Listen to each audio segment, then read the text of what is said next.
கர்த்தருடைய பரிசுத்த நாமத்துக்கு மகிமை உண்டாவதாக. இந்த காலங்களிலும் கர்த்தருடைய வசனத்தை நாம் தியானிக்கலாம். மார்க்கு சுவிசேஷம் 4ஆம் அதிகாரம்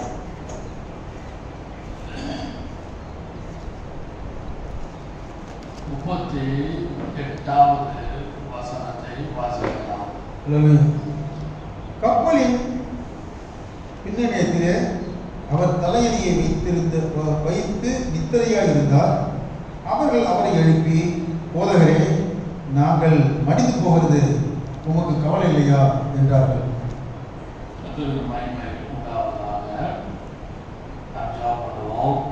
அன்பின் பிதாவே, இந்த காலை ஆராதனைக்காக நாங்கள் எங்களை தாழ்த்தி வருகிறோம்.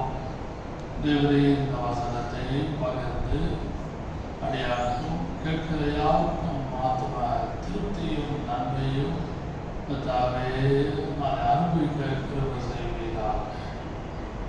இயேசுவின் நாமத்தில் பிதாவே, ஆமென்.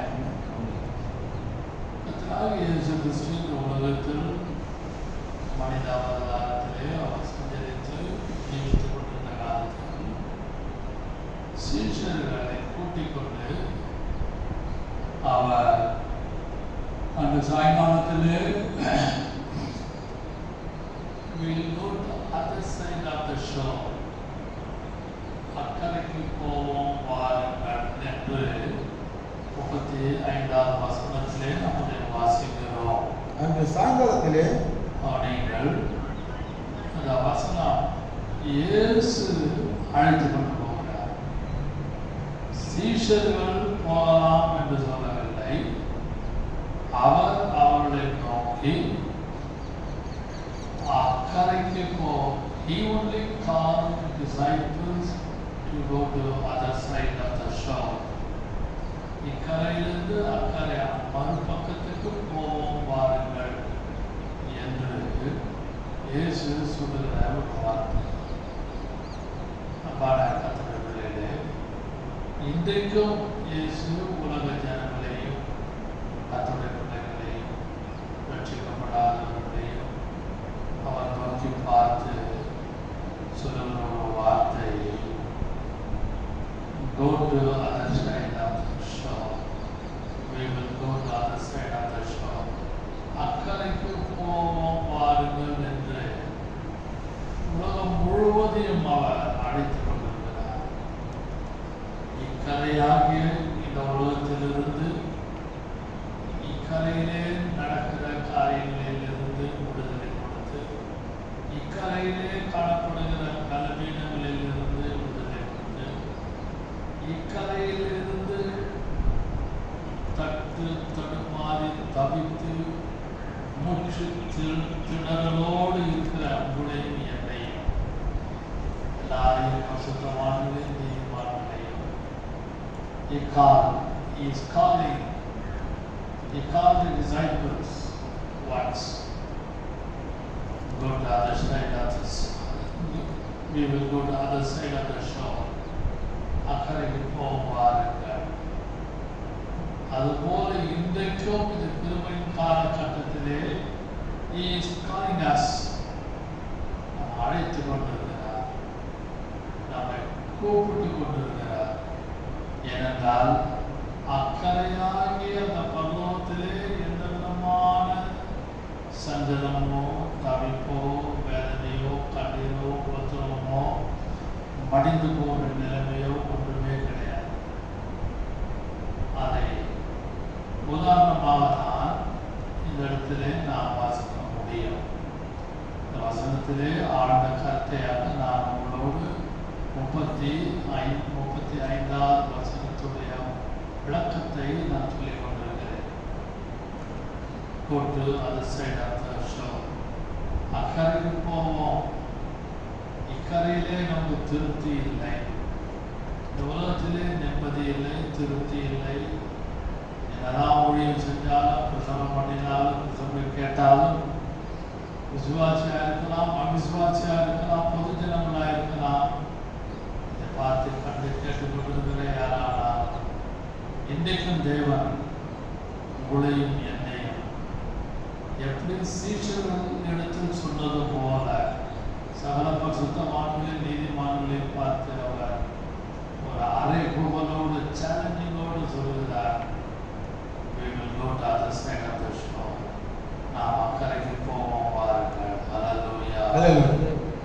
அன்பான கர்த்தருடைய பிள்ளைகளே, இந்த பகுதியை 35ஆம் வசனத்திலிருந்து 41ஆம் வசனம் முடிய நான் வாசித்தேன். இந்த செய்தியின் தலைப்பு Does Jesus care? Does Jesus care? இயேசு நம்மளை குறித்து கவலைப்படுகிறாரா அல்லது கர்சனையா இருக்கிறாரா? அதுதான் செய்தியின் தலைப்பு. அன்பான விசுவாசிகளே, இந்த சீஷர்கள் அவர்கள் அந்த நடு கடலிலே அவர் போய்கொண்டிருக்கும் பொழுது அங்கே அவர்களோடு இந்த பலத்த காற்று உண்டாகி படகு நிரம்பத்தக்கதாக அலைகள் அதன் மேல் மோதிட்டு 37ஆம் வசனத்தை வாசிக்கலாம். அப்பொழுது பலத்த சுழல் காற்று உண்டாகி படகு நிரம்பத்தக்கதாக அலைகள் அதன் மேல் மோதிற்று.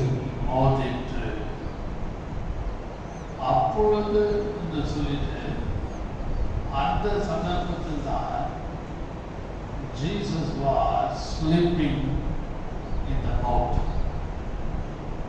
இயேசு கப்பலின் பின்னடையத்திலே அவர் நித்திரையாய் இருந்தார். இதெல்லாம் நான் உங்களுக்கு ஒரு முன்னுரையாக தான் பேசிக்கொண்டிருக்கிறேன். இன்னைக்கு ஒரு குறிப்பை மட்டும் சொல்லி நான் முடிக்கலாம் என்று நான் எண்ணுகிறேன். ஆவியானவர் கொடுத்த பாடத்தை நான் உங்களோடு பகிர்ந்து கொண்டிருக்கிறேன். நீங்கள் அவர் நித்திரையாய் இருந்தார். அவர் மனுஷகுமாரனாக காணப்பட்டாலும் மனுஷிகமாக அவர் எப்படியாக ஒரு மனுஷனுக்கு ஒரு டயர்ட் ஒரு தூக்கம் வருகிறதோ அதுபோலதான் மனித அவதாரத்திலே இந்த இயேசுக்கு நித்திரை காணப்பட்டது. பழைய ஏற்பாட்டிலும் இதே சம்பவத்தை நாம் வாசிக்க முடியும். Same incident, identical, something like that. It was in Old Testament also.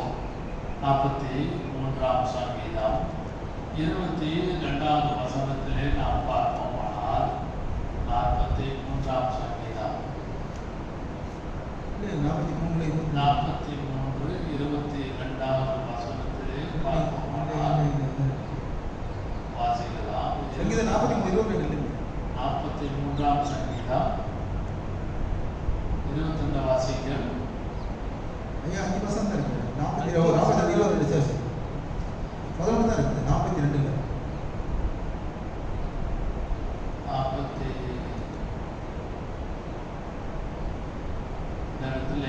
44வது சங்கீதம். உமது நிமித்தம் 40 படிக்கும். 44வது சங்கீதம் 22வது வசனம். உமது நிமித்தம் எந்நேரமும் கொல்லப்படுகிறோம், அடிக்கப்படும் ஆடுகளைப் போல எண்ணப்படுகிறோம். ஆண்டவரே விழித்துக் கொள்ளும். ஏன் நித்திரையாக இருக்கிறீர்? நித்திரை பண்ணுகிறீர். எழுந்தருளும், எங்களை என்றைக்கும் தள்ளிவிடாதிரும். 23 இங்கே 23ஆவது வசனத்திலே ஆண்டவரே விழித்துக் கொள்ளும். ஏன் நித்திரை பண்ணுகிறீர்? எழுந்தருளும், எங்களை என்றென்றைக்கும் தள்ளிவிடாதிரும். கவனிங்கள், மனுஷனாக பிறந்த நமக்கு மனித அவதாரத்திலே வந்த இயேசு கிறிஸ்து அவர் நித்திரை பண்ணி கொண்டிருந்த காலகட்டத்தில் அந்த ஒரு கேரிங் ஒரு கல்சனை இல்லாத போல டிசைபிள்ஸாக காணப்பட்டது. அந்த கப்பல் அந்த படகு சமுத்திரத்திலே போய் கொண்டிருக்கும் பொழுது சுழல் காற்று வீசினது. அந்த அலைகள் நிரம்பத்தக்கதாக வந்து படகின் மேல் மோதி அடித்தது. பழைய பாட்டின் காலத்திலே இந்த சம்பவத்தை வேறு விதமாக சொல்லும் பொழுது 44ஆம் சங்கீதம் 23ஆம் வசனம் 22, 23 22ஆம் வசனத்தில் பார்ப்போமானால், எந்நேரமும் சொல்லப்படுகிறோம். இந்த உலகத்திலே உலகமாகிய இந்த கடல், உலகமாகிய இப்பொழுது இருக்கிற கஷ்டமான இந்த சூழ்நிலையிலே we are torturing. எப்பொழுது நமக்கு ஒரு வேதனை, ஒரு டார்ச்சர் இருந்து கொண்டே அது புருஷன் மூலமாகவோ மனைவி மூலமாகவோ பெற்ற பிள்ளைகள் மூலமாகவோ ஏதோ ஒரு சூழ்நிலையிலே இந்த உலகமாகிய வாழ்க்கையாகிய இந்த சமுத்திரத்திலே நமக்கு காண முடியாத ஒரு டார்ச்சர் இருக்கு. முதலாவது இந்த டார்ச்சர் எங்க இருக்குதுன்னா வீட்டில் இருக்கு. ரெண்டாவதாக இந்த டார்ச்சர் இன் ஜாப், வேலையில உள்ள டார்ச்சர். மூன்றாவதாக ஊழியத்திலே வருகிற நிம்மதியற்ற ஒரு நிலைமை. நீங்க 20 சங்கீதம் 44:22 வாசிக்கிறோம், உமது நிமித்தம் எந்நேரமும் கொல்லப்படுகிறோம். அது கர்த்தருடைய பிள்ளைகள், சீஷர்கள் சொல்லுற வார்த்தை, உமக்கு கவலை இல்லையா? அந்த இடத்துல வாசிப்போமானால், முடிந்தால் வாசிக்கலாம். அந்த மார்க்கு 4ஆம் அதிகாரம் 38ஆவது வசனம் என்று நினைக்கிறேன். கப்பலின் பின்னணியத்திலே அவர் தலையணையை வைத்து நித்திரையா இருந்தார். நல்ல தூக்கம், deep sleep. Jesus was in deep sleep. அவர்கள் அவரை எழுப்பி, போதகரே, நாங்கள் மடிந்து போகிறது உமக்கு கவலை இல்லையா என்றார்கள். நான் மடிந்து போகிறது அப்படியானால் we are going to die.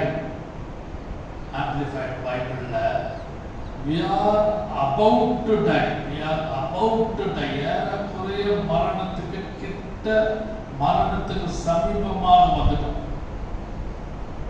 கொஞ்ச நேரத்தில் அந்த படகு கவிழ்ந்து விழ போகிறது. We are going to about to die. The Amplified Bible says. அப்படிப்பட்ட சூழ்நிலையில் சீஷர்கள் இயேசுவை பார்த்து, உமக்கு கவலை இல்லையா? அதனால்தான் செய்தியின் தலைப்பை நான் முக்கியப்படுத்துகிறேன். Does Jesus care? இயேசு கரிசனையா இருக்கிறாரா அல்லது கவலைப்படுகிறாரா என்று ஒரு சந்தேகம் எல்லா பரிசுத்தவான்களுக்கும், நீதிமான்களுக்கும், கர்த்தருடைய பிள்ளைகளுக்கும், பிரித்தெடுக்கப்பட்டவர்களுக்கும், சீயோனுக்கு அழைக்கப்பட்டவர்களுக்கும் எல்லாருக்கும் இப்படிப்பட்ட ஒரு கேள்வி உண்டு. வருகிற உபத்திரவம், வருகிற துன்பம், பல வருஷம்லாம் படாத பாடுபட்டேனே, இந்த வருஷத்தின் ஆரம்பத்திலே வந்திருக்கிற எனக்கும், எங்களுக்கும், என் குடும்பத்துக்கும், எனக்கு உண்டான எல்லா காரியத்திலும் still I should suffer. நான் இன்னும் கஷ்டப்படணுமா? இன்னும் நான் வேதனைப்படணுமா? இன்னும் நான் டார்ச்சர் அனுபவிக்கணுமா? சொல்லுவோம், ரொம்ப டார்ச்சராக இருக்கு. நான் எங்கேயாவது வெளில போயிட்டு வரேன், எங்கேயாவது அப்படி சுற்றிட்டு வரேன், அப்படி பார்த்துட்டு வரேன். I don't want to be in the home. I don't want to be in the job. I don't want to be in the business. கொஞ்சம் அப்படியே வெளியில் போய் அப்படியே ஒரு அவுட்டிங் எங்கேயாவது போயிட்டு வர எனக்கு நிம்மதியில் டார்ச்சராக இருக்குதுன்னு சொல்லுவோம். சில வேளைகளில், சில சம்பவங்களின் மத்தியில், சில சூழலின் மத்தியிலே we are using this terminology. இந்த வார்த்தையை நீங்கள் நானும் அப்படி கிடையாது, வெளியே சொல்லாவிட்டாலும் மனதில் இருக்கும். கர்த்தர்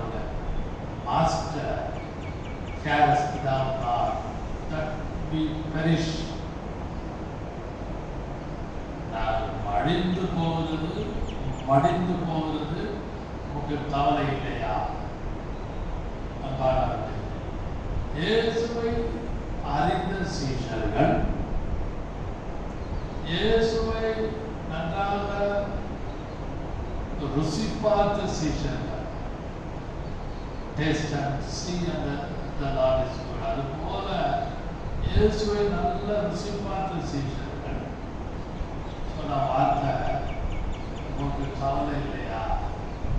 வீட்டில் சொல்லுவோம், எல்லாம் நானே தலையில் போட்டு செய்யற கொஞ்சமாவது ஒரு ஃபீலிங் இருக்குதா? கேட்குறமா இல்லையா?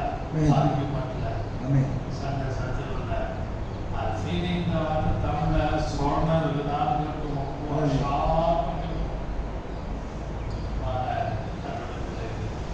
பசுத்தாவியானவர் இந்த வருஷத்தின் ஆரம்பத்திலே ஜனவரி மாதம் 2024 வருஷம் ஜனவரி 2வது வாரத்திலே உங்களோடு பேசிக் கொண்டிருக்கிறார்.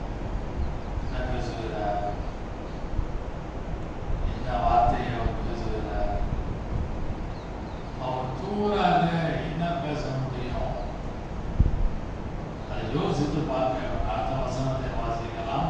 அவர் எழுந்து 39வது வசனம். அவர் எழுந்து மார்க்கு சுவிசேஷம் 4ஆம் அதிகாரம் 39ஆம் வசனம் வாசிக்கலாம். அவர் எழுந்து காற்றை அதட்டி கடலை பார்த்து, காற்றை he rebuked the wind. He rebuked the wind. காற்றை அதட்டி கடலை பார்த்து, he saw the sea. இறையாதே அமைதலாக இரு என்றார். இறையாதே அமைதலாக இரு என்றார். அமைதலாக இரு என்றார். அப்பொழுது காற்று நின்று போய் மிகுந்த அமைதல் உண்டாயிற்று. அல்லேலூயா. அல்லேலூயா. அந்த வசனத்திலே நான் பார்க்கும் பொழுது ஒரு வார்த்தையை நான் முக்கியப்படுத்துகிறேன். தெரிந்த சம்பவம் தான், பெரிய ரெவலேஷன் தெரிந்த தரிசனம் என்று நான் சொல்லி பேசவில்லை. I am talking what Jesus taught to disciples. அதையாக நான் முக்கியப்படுத்துகிறேன். அந்த இடத்திலே நான் பார்க்கும் பொழுது இயேசு சொன்ன அந்த வார்த்தையை நான் பார்ப்போமானால், எழுந்து, he arose, அவர் எழுந்தார். Does Jesus care? இயேசு பரிசனையா இருக்கிறாரா, கவலைப்படுகிறாரா என்று தடுமாறுகிற கர்த்தருடைய பிள்ளைகளே, பரிசுத்தவான்களே, நீதிமான்களே, காலை ஆராதனையிலே ஆவியானவர் உங்களோடு பேசுகிறார். பார்த்து கொண்டிருக்கிற யாரானாலும், கேட்டுக்கொண்டிருக்கிற யாரானாலும், he will arise. அவர் எழும்புவார். எழுந்து உங்களுடைய பர்சனல் மேட்டருக்கும், உங்களுடைய ஃபேமிலி மேட்டருக்கும், உங்களுடைய பிஸ்னஸ் மேட்டருக்கும், உங்களுடைய ஃபினான்ஷியல் மேட்டருக்கும் he will rise up. Amen. அவர் எழும்புவார். Hallelujah. Does Jesus care? அவர் கர்சனையா இருக்கிறாரா இல்லையா? அவர் கர்சனையா இருக்கிறாரா? கர்சனையா இருக்கிறார். தூது போல காணப்படுகிறது. பழைய பாட்டிலே நாம் அதை வாசித்தோம். பழைய பாட்டில் என்ன வார்த்தையை வாசித்தோம்? ஆண்டவரே விழித்துக் கொள்ளும். ஏன் நித்திரை பண்ணுகிறீர்? சங்கீதக்காரன் சொன்னார் 44ஆம் சங்கீதம் 23 பண்ணுகிறது. எழுந்தருளும். ஏன் நித்திரை பண்ண? விழித்துக் கொள்ளும். அன்பான கர்த்தருடைய பரிசுத்த ஆவியானவர் இந்த காலவெளியிலே எல்லாரோடும் உங்களோடு பேசிக் கொண்டிருக்கிறார். He will arise. எழுந்து. He will rebuke the wind. உங்களை பயமுறுத்தி சித்தம் பண்ணி கொண்டிருக்கிற, ஏமாற்றுகிற, வஞ்சிக்கிற, உங்களுக்கு unwanted விரோதமாக unwanted plans, சதி திட்டம் தீட்டுகிற யாரானாலும் he will rebuke, அவரோட அதட்டுவார். Hallelujah. This is a prophecy for some people. இந்த வார்த்தை ஒரு சிலருக்கு தீர்க்கதரிசனமான வார்த்தை. பரிசுத்த ஆவியானவர் ஹalleluya ஸ்தோத்திரம். அவர் என்ன பேசுகிறார், என்ன வார்த்தை, அவர் காற்றை அதட்டி ஹalleluya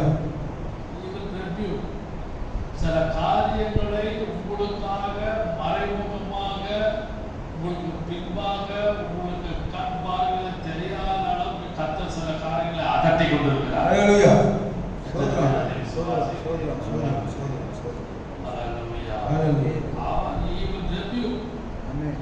யார் யார் என்னென்ன சதித்திட்டம், என்னென்ன பிளான்ஸ், அன்வான்ட் பிளான்ஸ் உங்க பர்சனல் மேட்டர்ல, உங்களுடைய ஃபேமிலி மேட்டர்ல, உங்களுடைய பிசினஸ் மேட்டர்ல நீங்கள் செழிப்பாக வளரக்கூடாது, முன்னேறக்கூடாது, அல்லது தடுமாறி கீழே மடிந்து போக வேண்டும். ஆமென். அதையாக சீஷர்கள் அறிக்கையிட்டார்கள். என்ன அறிக்கையிட்டார்கள்? நாங்கள் மடிந்து போகிறோம், உமக்கு கவலை இல்லையா? பரிசுத்த ஆவியானவர் இந்த காலையிலே உங்களோடு பேசுகிறார். ஆமென் ஆமென். மடிந்து ஒடிந்து நலிந்து திண்டாடி திக்குமுக்காடி அப்படியே திணறுகிற அந்த காரியத்தில், அந்த காலகட்டத்தில், அந்த சூழ்நிலையிலே கர்த்தர் உங்களுக்காக எழுந்து அதற்குவாராக. சோதரம் சோதரம் சோதரம் சோதரம் சோதரம். சில காரியங்கள் உங்களுக்கு பரிசுத்த ஆவியானவர் உங்களோட இருதயத்தில் இருதயமாக சிந்தையோடு உள்ளத்தின் ஆழத்திலே பேசிக்கொண்டிருக்கிறார். அவர் எழுந்து அதட்டி கடலை பார்த்து, நீங்க பார்க்கறது பயப்படுவீங்க. சில சூழ்நிலையில அவங்கள போயும் அல்லது அவங்களோட பார்த்து பேசுவதற்கு உங்களுக்கு கஷ்டமா இருக்கும். அதனால மனைவி அனுப்புவாங்க, பிள்ளைகளை அனுப்புவாங்க, யாராவது some neighbours are some recommendation people, recommend some people, இப்படி யாரையாவது அனுப்புவாங்க. Jesus himself saw. அவர் தனிப்பட்ட ரீதியிலே அதை பார்த்து உங்களுக்காக, உங்களுடைய காரியத்துக்காக அந்த காரியத்தை பார்த்து கொண்டு அவர் சொல்லுகிறார், இறையாதே இறையாதே, அமைதியாய். சில காரியங்கள் அப்படியே ரேச்சிங்கா இருக்கும், அப்படியே பொங்கி வழியும். That's Jesus dad. இயேசு கவலைப்படுகிறாரா?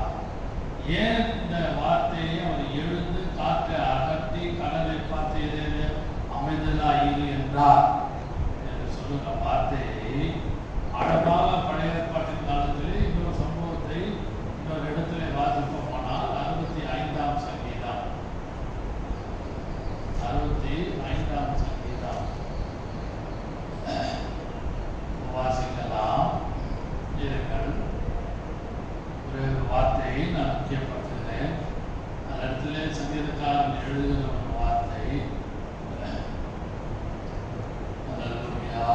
65ஆம் சங்கீதம் 7ஆம் வசனத்தை வாசிக்கலாம். சமுத்திரங்களின் மும்முரத்தையும் அவைகளுடைய அலைகளின் இரைச்சலையும் ஜனங்களின் அமளியையும் அமர்த்துகிறீர்.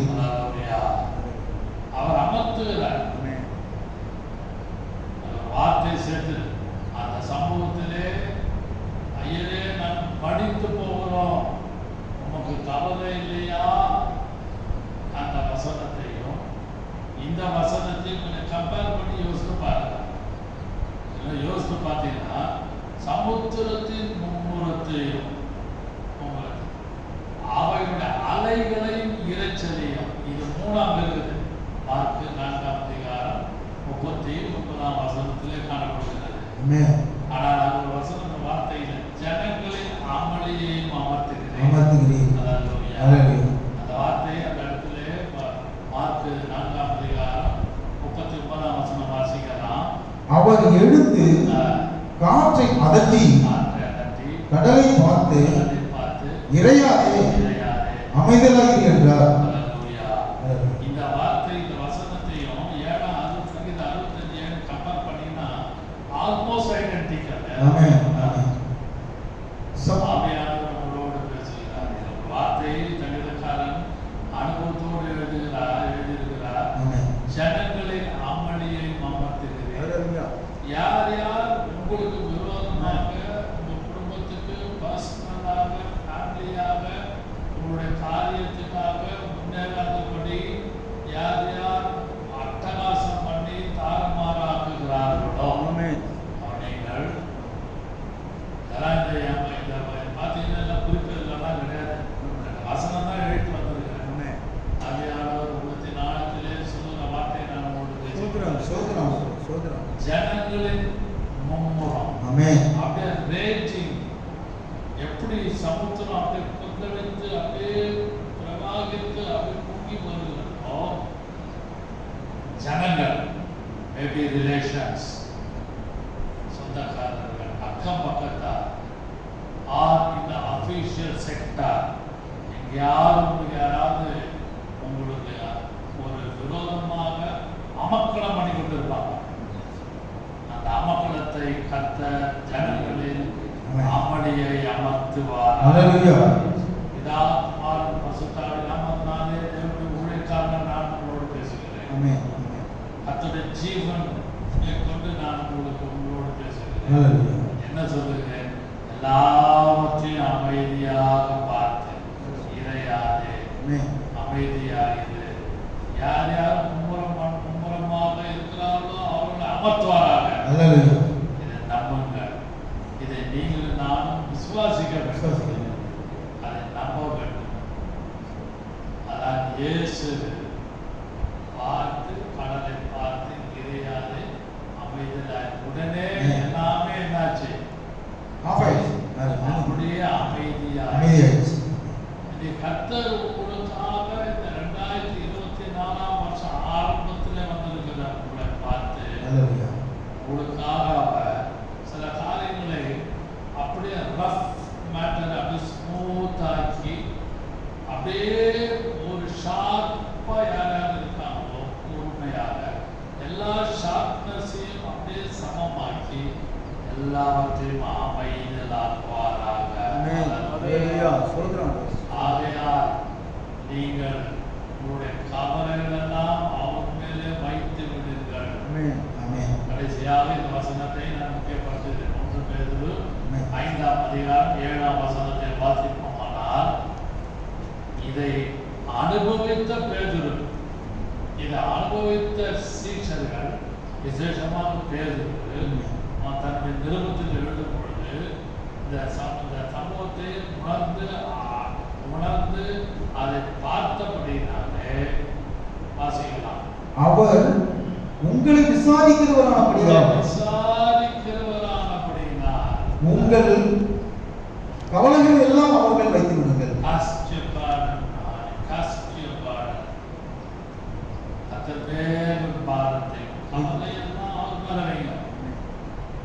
இதை கண்டு பார்த்து ருசித்து விடுதலை பெற்ற சீஷர்களில் ஒருவனான பேதுரு தன்னுடைய நிருபத்தில் அனுபவத்தோடு எழுதுகிறார். ஆகையால் அவர் உங்களை விசாரிக்கிறவரானபடியால் போய் நீங்க சொல்லுங்க.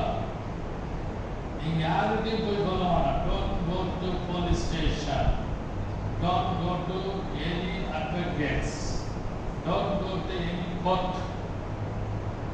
சிலர் காவியான இந்த வார்த்தையை பேசுகிறாங்க. Go to the presence of God. Go to the presence of God. நீங்கள் உங்கள் கவலை எல்லாம், உங்கள் பிரார்த்தனை, கம்ப்ளைண்ட், உங்களுடைய முறை, உங்களுடைய கம்ப்ளைண்ட், உங்களுடைய மனுக்கள் எல்லாவற்றையும் கஷ்டானே எல்லாவற்றையும் அவர் மேலே வைத்து விடுங்கள். அவர் உங்களை விசாரிக்கிறபடினாலே கவலை எல்லாம் அவர் மேல் வைத்து விடுங்கள்.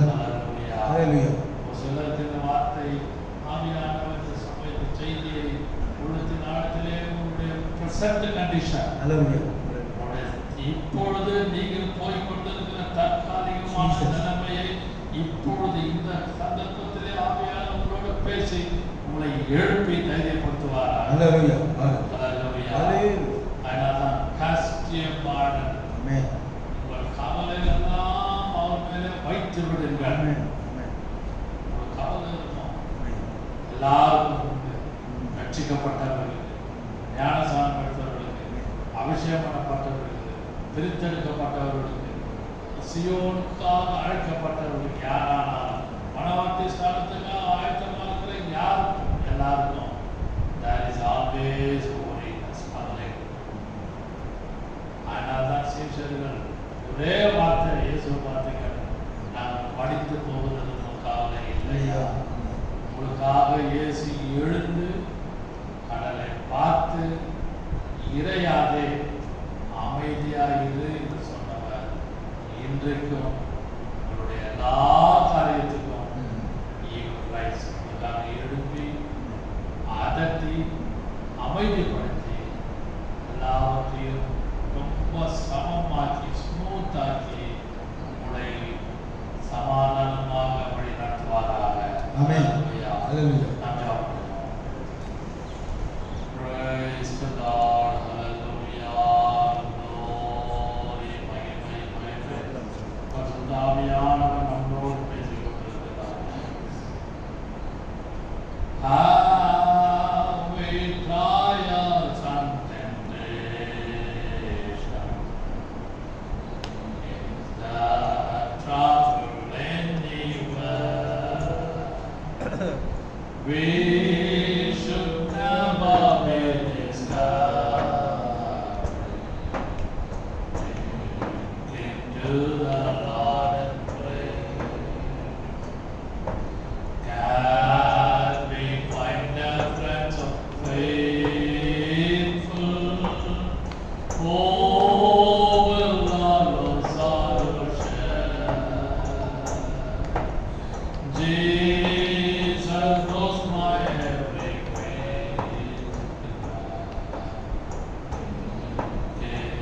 To the Lord and pray. Have we trials and temptations? That trouble anywhere? We should never be discouraged. To the Lord and pray. Can we find the friends of faithful? Who will all sorrow share? Jesus knows my every way. To the Lord and pray. Kashtam nashtam mukanta.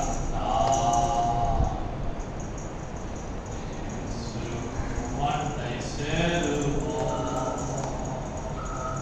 Mota nasaterita. Vantuvam kanuvo.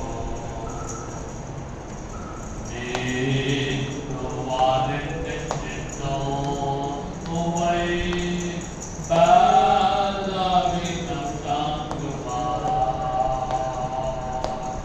Nikto vade maranso.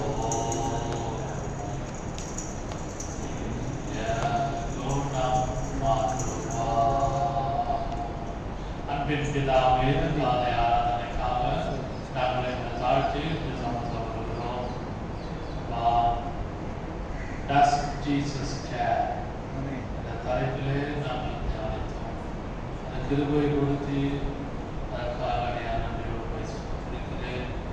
நீர் எங்களுக்காக கவலையோடு கரிசனையோடு எப்படி அந்த காலத்திலே mode இருந்த சீடர்கள் இதை காப்பாற்றினது போல இன்றைக்கும் ஒரு பிள்ளைகளாக நாங்கள் இதை கண்டு பார்த்து கொண்டிருக்கிற யாரானாலும் எல்லாரும் ஒரு பிள்ளைகளாக எங்களுக்கு கண்டாவே எங்களுக்காக எழுந்து பார்த்து இறையாதே அதட்டி எங்களுக்காக எல்லாவற்றை அமைதிப்படுத்துகிற சூழ்நிலைக்காக நன்றியோடு பார்த்து கேட்ட அனைவரையும் ஆசைப்படுத்தி எல்லாரையும் பாதுகாத்து இயேசுவின் நாமத்தில் ஆமென். ஆமென். ஆமென்.